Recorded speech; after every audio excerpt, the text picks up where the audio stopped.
오늘 제가 요절 말씀을 요한일서 2장 1절을 읽었습니다. 한번 다시 보시죠. 나의 자녀들아, 그러니까 사도 바울의 죄송합니다. 사도 요한의 편지인데 사도 요한께서 이 편지를 받는 성도들에게 나의 자녀들아 이렇게 편지를 씁니다. 내가 이것을 너희에게 쓰는 것은 이것을 쓰는 목적이 있는 거죠. 자, 이것을 쓴다 할 때 이것은 1장의 내용입니다. 1장. 예수 그리스도를 믿어 죄 사함 받고 모든 죄가 용서받는다. 예수 그리스도 피로 죄 용서함 받는다. 이것을 너에게 쓰는 것은 자, 그다음 너희를 죄를 범하지 않게 하려 함이라. 죄 용서함을 사실 말하고 있는데 죄 용서함을 말하는 그 근본 목적 안에는 너희들이 죄 안에서 또 죄 용서함 받았기 때문에 더 이상 그와 같은 죄가 반복되지 않기를 바란다. 그리고 나서 그다음 그럴지라도 또 살다가 보면 또 그와 같은 죄가 인생 가운데 반복됩니다. 그럴지라도 만일 누가 죄를 범하여도 아버지 앞에서 우리에게 대언자가 있으니 곧 의로우신 자 누구라고 기록되어 있습니까? 예수 그리스도. 자, 유일한 대언자, 유일한 변호자, 유일한 중보자. 그분이 누구라고요? 예수 그리스도. 이 땅 가운데 딱 우리를 가장 잘 그리고 유일하게 우리를 대언하신 분이 한 분 계시다. 우리와 하나님 사이를 딱 중보하시는 분이 한 분 계신다. 하나님 앞에서 우리를 변호해 주시는 분이 한 분 계시는데 그분이 바로 예수 그리스도다. 우리가 죄의 용서 받았기 때문에 더 이상 죄를 가까이 해서는 안 되는데 인생을 살다 보면 우리가 망가지는 자리에 때로는 우리의 실패에 우리의 죄된 모습이 발견하게 될 때 거기서 끝으로 알고 그렇게 무너지지 말고 우리 가운데 있는 대언자, 변호자, 중보자 예수 그리스도 앞에 담대히 나아가라 라고 이제 소개하는 거죠. 우리 지난주 읽었던 말씀 디모데전서 2장 5절에는 하나님도 한 분이시여 중보자도 한 분이신데 사람이신 누구시라? 그리스도 예수시라. 사람이신 그리스도 예수 같은 말입니다. 성경을 손에 들고 있지만 그리스도 외에도 수많은 중보자들을 생각하던 그런 시대가 있었습니다. 뭐 성경이 기록된 2000년 전에도 그렇고 중세 오랜 시간 동안 사람들이 하나님과 나를 연결해 주는 그런 중보자가 있으면 좋겠다 그런 생각을 많이 했어요. 그래서 그런 사람을 사제라 부르기도 하고 또 사제보다는 이렇게 조금 더 힘이 있어 보이는 역사 인물 속에서 사람들이 성인이라 부를 만한 그런 사람들을 중심으로 해서 하나님께 나아가고 사제, 성인보다 더 나은 분이 또 한 분 계시잖아요. 지금도 천주교에서 성상으로 늘 앞에 기도하고 목 조아리는 그 여인. 그 여인의 이름이 무슨 여인의 이름이 뭐죠? 마리아. 마리아. 그렇죠.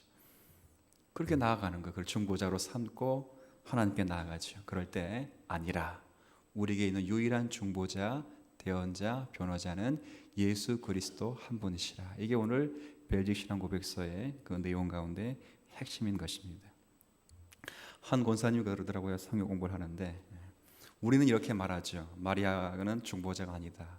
마리아는 섬기면 안 된다. 그러니까 천주교도 우리가 자꾸 이렇게 비판하니까 천주교도 이렇게 디펜스를 한대요. 그래, 우리 마리아를 존중은 하지만 마리아를 섬기지 않는다. 이런 개신교들은 자꾸 우리 마리아 섬긴다고 우리를 오해하는데 우리 마리아 절대 섬기지 않는다. 단지 존경하는 것뿐이다. 자, 그럴듯합니까? 그렇게 말하니까 그럴듯하죠. 제가 이제 그림 보여드리면 이게 그럴듯한지 안 한지 여러분이 딱 보면 안다고요. 자, 그림 제가 몇 카트 보여드릴 테니까 보십시오. 조명을 좀 어둡게 하면 그림이 잘 보일 것 같아.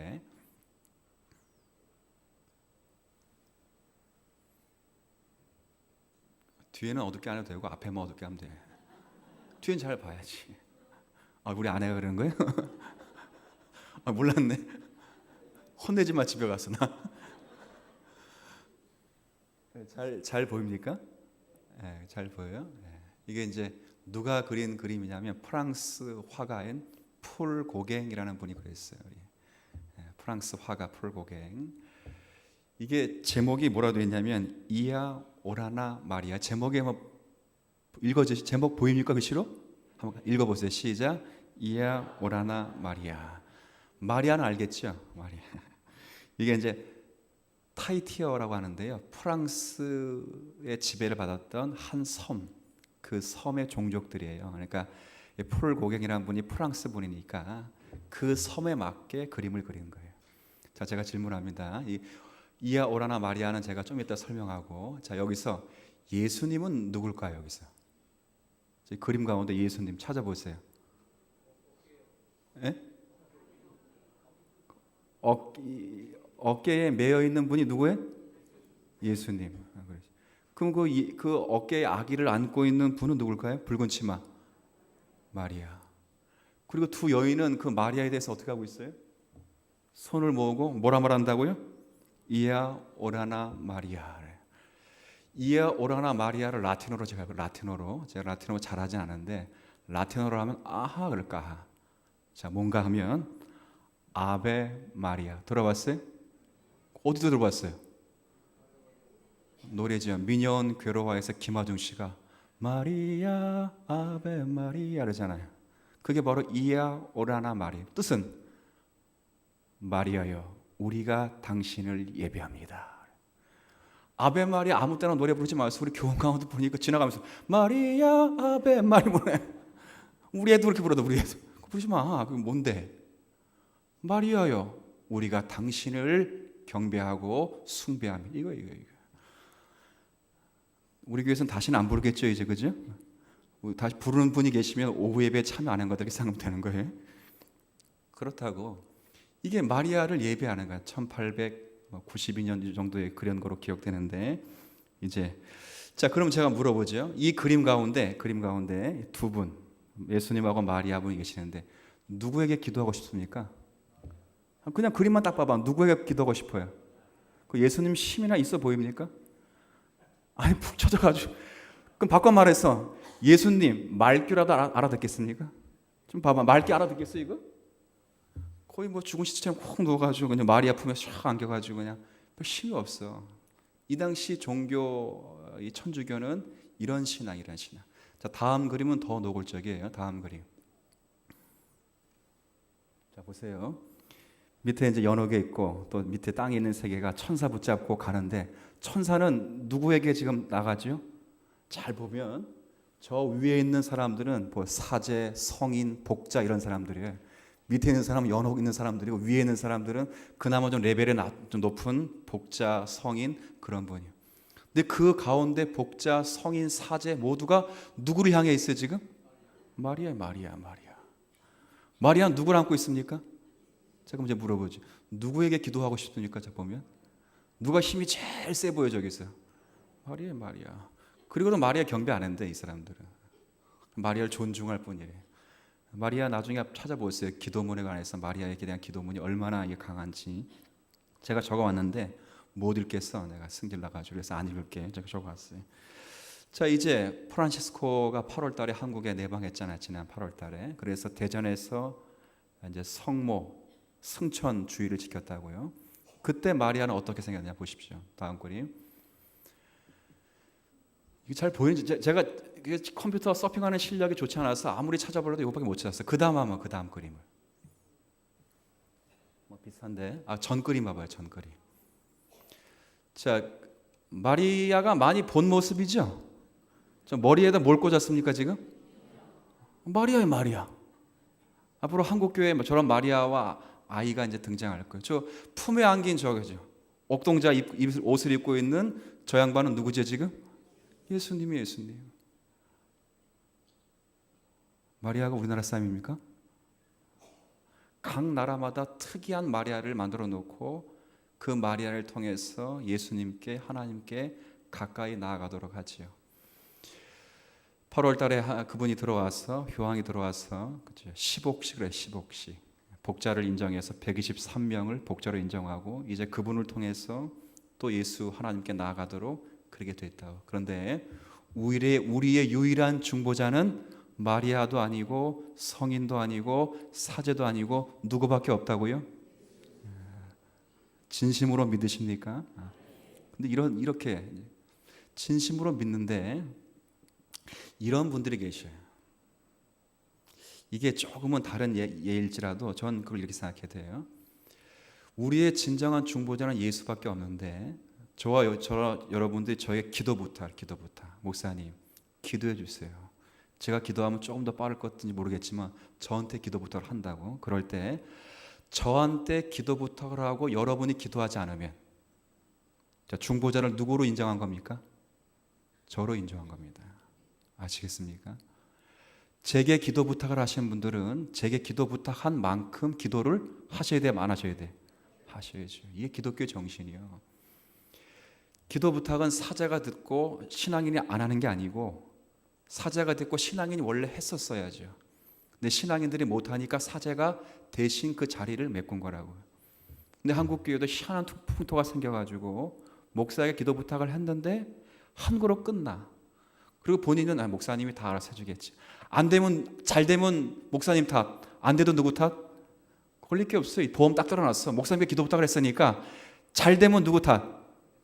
잘 돼도 목사님 탓 그러잖아요. 그 정도까지 성도도 여유로워. 안 되면 누구 탓?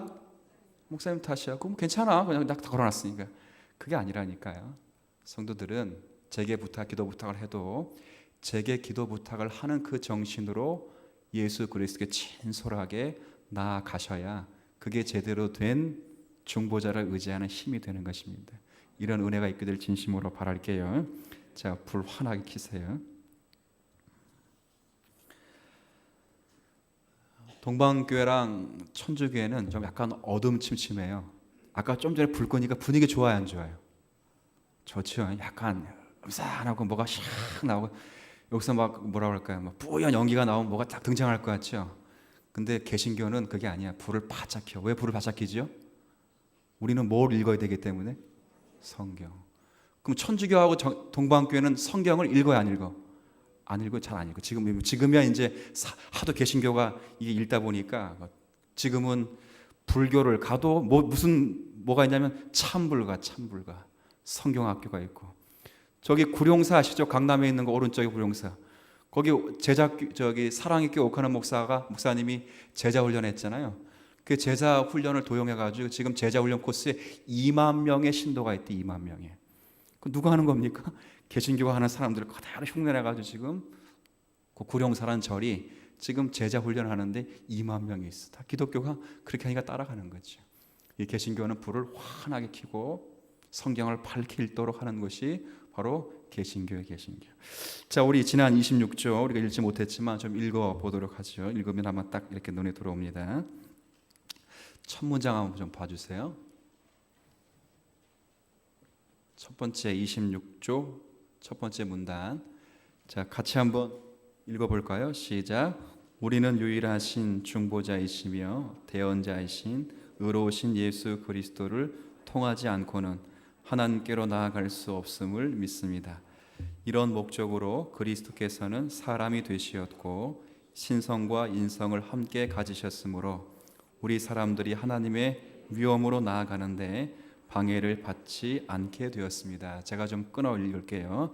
자, 우리는 믿습니다. 첫 번째 문장 아까 다시 처음 우리는 믿습니다. 전 문단.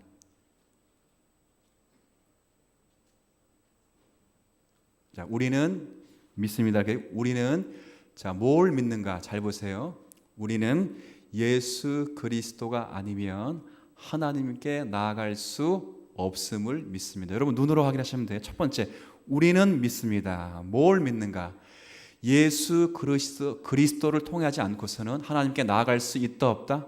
없다는 것을 우리는 믿습니다.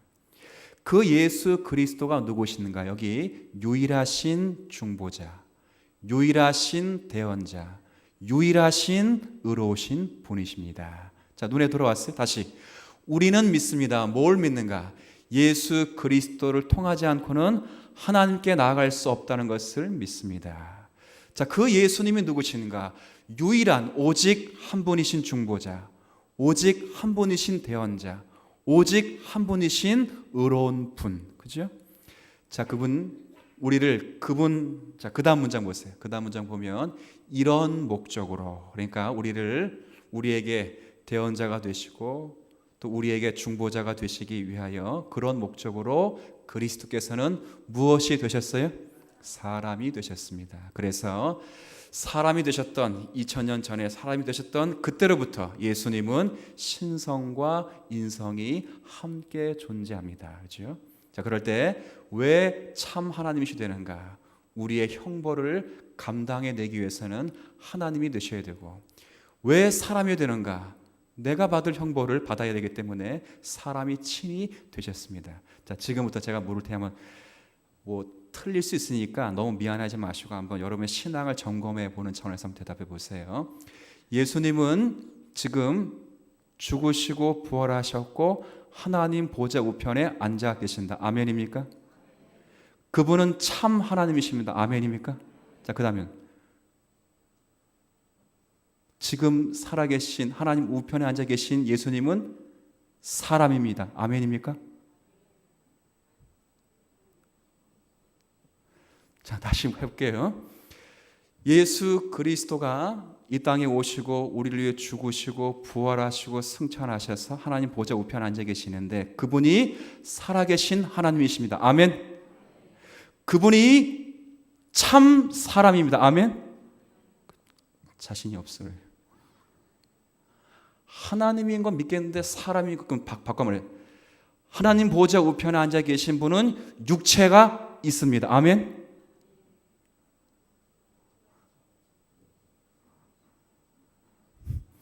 자, 요한 한번 볼게요. 요한 1서 읽었으니까 요한 1서 4장 2절 4장 2절 1절 2절 제가 읽습니다. 사랑하는 자들아 영을 다 믿지 말고 오직 영들이 다 하나님께 속하였나 분별하라. 많은 거짓 선지자가 세상에 나왔습니다. 이로써 너희가 하나님의 영을 알지니 같이 있습니다. 곧 예수 그리스도께서 육체로 오신 것을 시인하는 영마다 하나님께 속한 것이라. 자, 예수님은 사람으로 오신고 난 이후부터는 영원히 하나님이시며 영원히 사람이십니다. 그러니까 우리는 뭘 자꾸 놓치냐면 예수님이 지금도 사람이라는 걸 놓쳐요. 하나님이라는 걸 인정하는데 사람이라는 걸 인정하지 못하고 놓친다고. 그분은 지금도 저와 여러분과 같은 육체를 가지고 계십니다.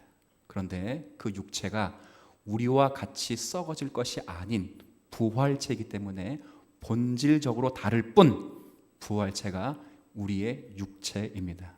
그러니까 우리 주님은 이 땅에 2000년 전에 오신 이후부터는 참 하나님이시며 참 사람이시며 하늘 보좌 우편에 앉아 계신 그분이 지금도 참 하나님이시고 참 사람이시며 우리와 같은 육체를 가지고 있다는 사실을 정확하게 믿는 성도가 되시길 바랍니다.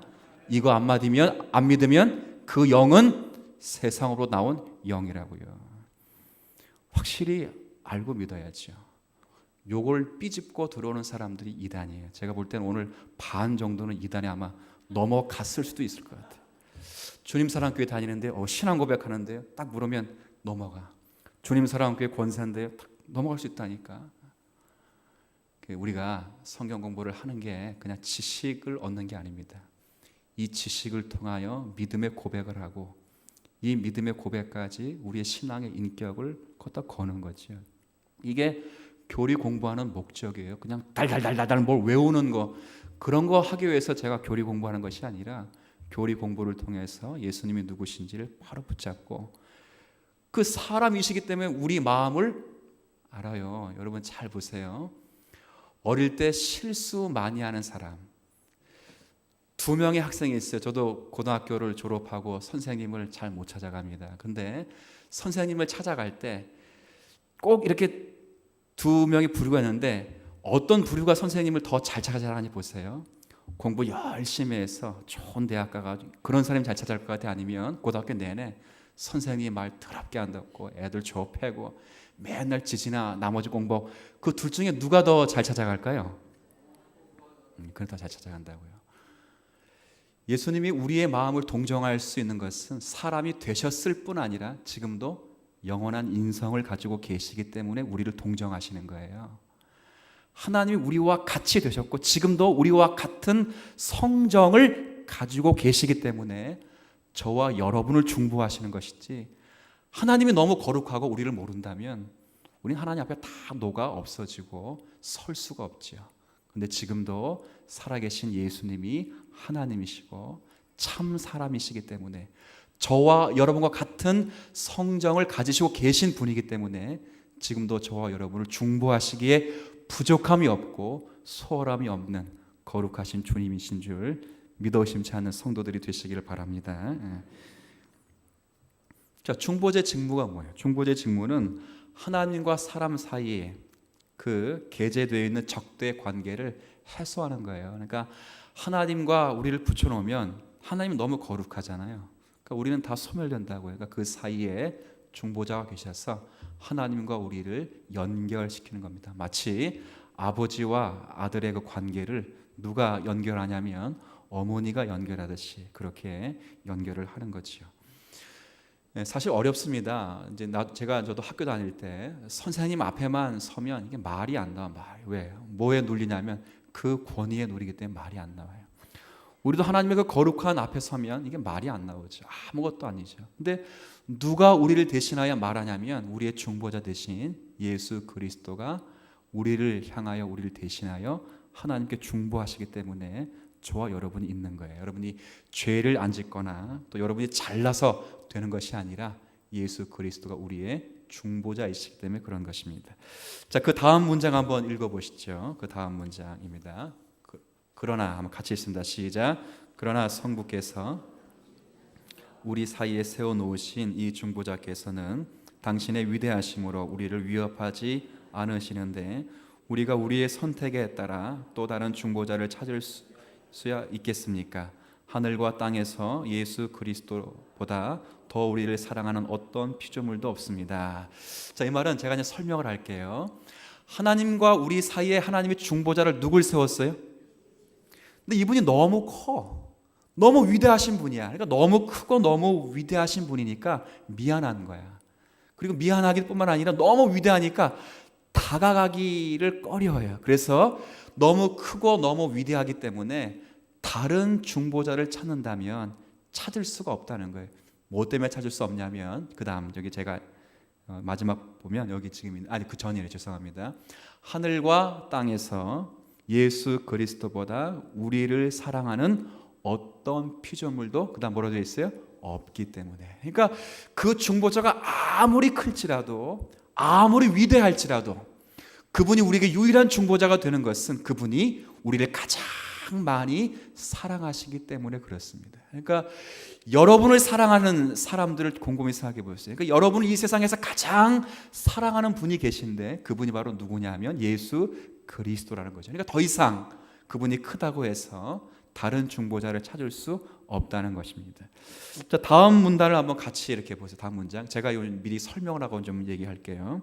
이건 가정법인데요. 어떤 가정법이냐면 그러니까 중보자 예수 그리스도를 내놓고 다른 중보자를 찾는다면 찾을 수 없다는 거예요. 세 가지 면에서 찾을 수 없는데 첫 번째 면에서는 어떤 면이냐면 예수님보다 우리를 사랑하시는 그런 분도 없고, 두 번째 면은 예수님보다 더 높은 권세를 가진 분도 없고, 세 번째 면에서는 예수님보다 하나님의 음성을 더 잘 듣는 분도 없기 때문에 친밀감 때문에서도 예수님이 가장 유일한 큰 중보자라 말하는 것입니다.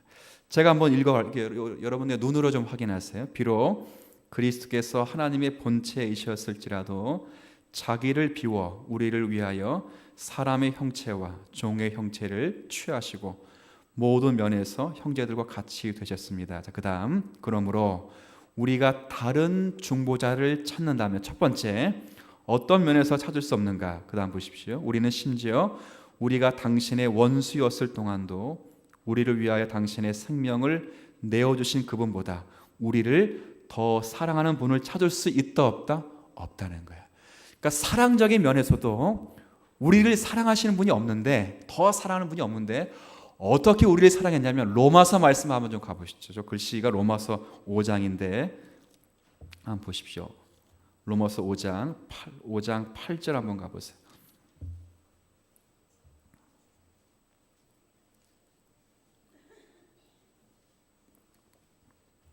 5장 8절.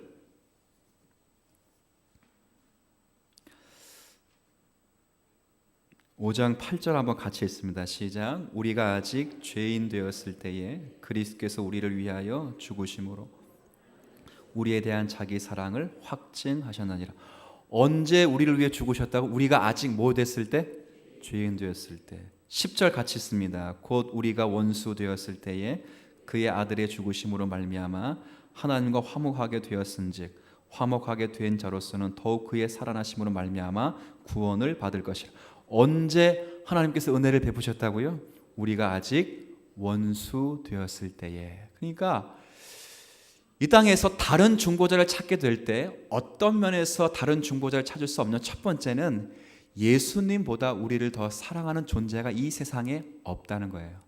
얼마나 우리를 사랑하시는가. 우리가 죄인 되었을 때 자기 몸을 죽이시고 우리가 원수 되었을 때 하나님의 그 크신 뜻에 복종하시고 자신의 몸을 완성하셨다는 것입니다. 그러니까 그와 같이 죄인 되었을 때, 원수 되었을 때, 연약했을 때 바로 우리에게 하나님의 깊은 사랑을 안기신 그 예수 그리스도보다 더 많은 사랑을 줄 수 있는 존재가 이 가운데 없다는 거예요. 천사일지라도 마리아일지라도 그렇다는 것입니다.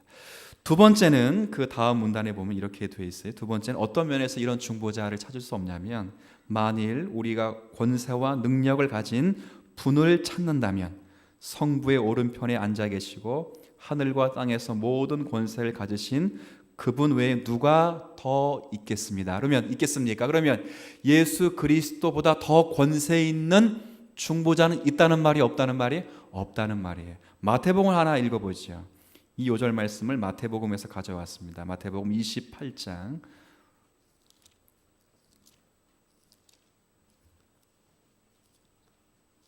자 28장입니다.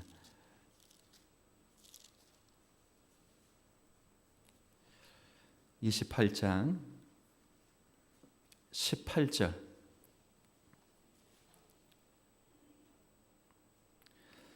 28장 18절 함께 읽습니다. 예수께서 나와 말씀하여 이르시되 하늘과 땅의 모든 권세를 내게 주셨으니. 누가 주신 거지요? 하나님 아버지께서 아들 예수 그리스도에게 하늘과 땅의 모든 권세를 주셨어요. 자, 그러면 잠깐 보세요. 하늘과 땅의 모든 권세를 예수님 받았다면 그 예수님을 믿는 성도들도 이와 같은 권세가 있을까 없을까요? 그절 안 믿겨지는 거예요? 아니면 예수님이 이런 권세를 받았다면 예수님 안에 접붙임 당한 저와 여러분이 예수님과 같은 이런 권세가 있을까요 없을까요? 있지요. 그러면 이런 권세가 어느 쪽으로 가는지 잘 보세요. 19절부터 같이 19절 20절까지 같이 있습니다. 시작. 그러므로 너희는 가서 모든 민족을 제자로 삼아 아버지와 아들과 성령의 이름으로 세례를 베풀고 내가 너희에게 분부한 모든 것을 가르쳐 지키게 하라. 볼지어다 내가 세상 끝날까지 너희와 항상 함께 있으리라 하시니라. 자, 그 권세와 권능이 무슨 쪽으로 진행되지요? 가르치고 전파하고 제자 삼고 세례 베푸는 것으로 진행됩니다. 그럴 때 거기에 내가 친히 권세로 어떻게 하시겠다는 거예요? 너와 함께 하시겠다는 거예요. 권세는 이렇게 쓰여지는 것입니다. 권세를 마치 자신이 리모컨으로 조정하듯이 그렇게 쓰여지는 것이 아니라 권세는 이와 같이 쓰여지는 것입니다. 그러니까 이 권세, 하늘의 이와 같은 권세를 다른 중보자에게 주신 적도 없고 결국 다른 중보자도 없다는 것이죠. 세 번째 마지막 문장은 이렇게 되어 있습니다. 제가 마지막 읽을게요. 또한 하나님의 가장 사랑하시는 아들보다 그다음, 참 말이 멋있어요. 벨직신앙 고백에서 이 말이 참 멋있는데 누가 더 빨리 그 음성을 들을 수 있겠습니까? 자, 말 멋있지 않습니까? 하나님의 음성을 듣는데, 자 보세요. 하나님의 음성을 들었어요. 우리 장로님들이 듣고 제가 듣고 권사님 듣고 기도 매일 10시간씩 하시는 권사님 듣고 신령한 세계를 다 봤어요. 그리고 또 한 분이 예수님이 그 음성을 듣는데 이 네 부류 중에서 누가 하나님의 음성을 가장 빨리 정확히 들을까요? 10년 동안 기도만 하고 앉아 계신 권사님? 목사님? 아니죠. 누구라고요? 그 아들 누구? 예수 그리스도요. 하나님의 음성을 가장 빨리 들을 수 있는 분은 내 사랑하는 아들이라 말하고 칭한 예수 그리스도밖에 없다. 그러니까 결국 다른 중보자가 있을 수 없다는 거예요. 어떤 면에서 없다 그랬어요? 여기 우리를 사랑하시는 분도 없고, 권세 면에서 예수님보다 더 권세 있는 분도 없고, 하나님의 음성을 더 잘 들을 수 있는 분도 예수님 외에는 이 땅에 존재하지 않다는 거예요. 그리고 그분만이 유일한 우리의 중보자가 되시고 우리의 변호자가 되시고 대언자가 되신다는 사실을 이 벨직 신앙 고백에서 고백하는 것입니다. 제가 서두의 말씀을 지난주에 드렸는데 뭐라 드렸냐면, 왜 이 당시 이렇게 고백할 수밖에 없었냐면, 그 당시는 수많은 중보자가 있었습니다. 수많은 중보자. 어떤 중보자가 있었는가? 사제와 같은 중보자가 있고, 성인과 같은 중보자가 있고, 그리고 마리와 같은 중보자가 있던 그런 시대지요. 그러니까 그런 시대에 그런 것은 절대 중보자가 될 수 없고, 저와 여러분의 유일한 중보자는 예수 그리스도신데, 그분은 하나님이시며 참 사람이시기에 우리의 부족함을 채울 수 있고 우리의 모자람을 친히 긍휼로 동정할 수 있는 그분이 바로 우리의 참 대언자라고 말씀을 하는 것입니다. 히브리서 7장 말씀을 읽고 좀 정리하죠. 자, 히브리서 7장을 한번 좀 가보십시오. 히브리서 7장 24절.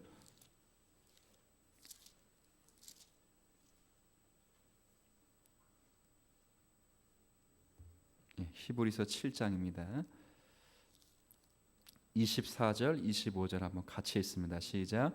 예수는 영원히 계심으로 그 제사장 직분도 갈리지 아니하시니라. 그러므로 자기를 힘입어 하나님께 나아가는 자들을 온전히 구원하실 수 있으니 이는 그가 항상 살아계셔서 그들을 위하여 간구하심이라. 누가? 예수 그리스도가. 저는 이제 이 말씀을 듣고 읽고 여러분이 이렇게 좀 말하고 싶습니다. 여러분이 정말 예수 그리스도를 중보자로 인정하고 사신다면 여러분이 살아가는 모든 삶의 정황에 예수 그리스도로 답을 얻게 되길 진심으로 바랄게요. 두 번째는 정말 중보자로 대접해드리고 그분에게 나아가십시오. 선한 목적과 계획이 있어도 하나님의 은혜가 없이는 될 수 없다. 아침에 그렇게 말씀을 드렸습니다. 여러분이 어떤 목적을 갖든 어떤 비전을 갖든 어떤 생각을 하든 간에 정말 그 꿈과 비전과 생각과 계획이 중보자로 되어진다는 일임을 여러분이 스스로 그리고 여러분의 삶의 정황으로 고백해 나가시기를 제가 간절히 축복하는 것입니다. 그래야 예수님만이 자랑스럽게 되지고 이 교회가 예수님만을 영광 돌릴 수 있는 그런 교회가 될 줄로 믿습니다. 한 주간 중보자를 의지하시고 중보자에 가까이 나오시고 기도하고 간구하는 우리 모두가 되시기를 주님의 이름으로 축복합니다.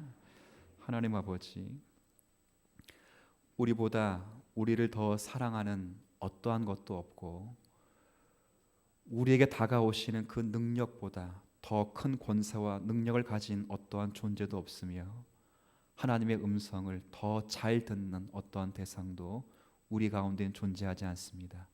유일하시고 완전하신 우리의 변호자가 되시고 대언자가 되시는 중보자 예수 그리스도가 계시기에 우리의 삶이 있고 우리의 생명이 있고 우리의 행복이 보장된 것입니다. 이 중보자를 진심으로 의지하며 살아가는 우리 모든 성도들이 되게 하여 주옵시고 이 중보자를 인격적으로 가슴에 받을 뿐 아니라 그 중보자를 누리며 살아가는 성도들이 되게 하여 주옵소서. 때론 답답한 일을 만나고 죄악 가운데 있는 상황을 만날지라도 우리를 채울하시고 또 우리에게 모든 것을 좋은 것으로 주시는 하나님 앞에 감사히 나가게 하시고 그 그리스도로 인하여 감사와 감격으로 주어진 한 주간을 믿음으로 승리해 내는 복된 한 주간이 되게 하여 주옵소서. 감사드리며 예수님의 이름으로 기도 올리옵나이다. 아멘.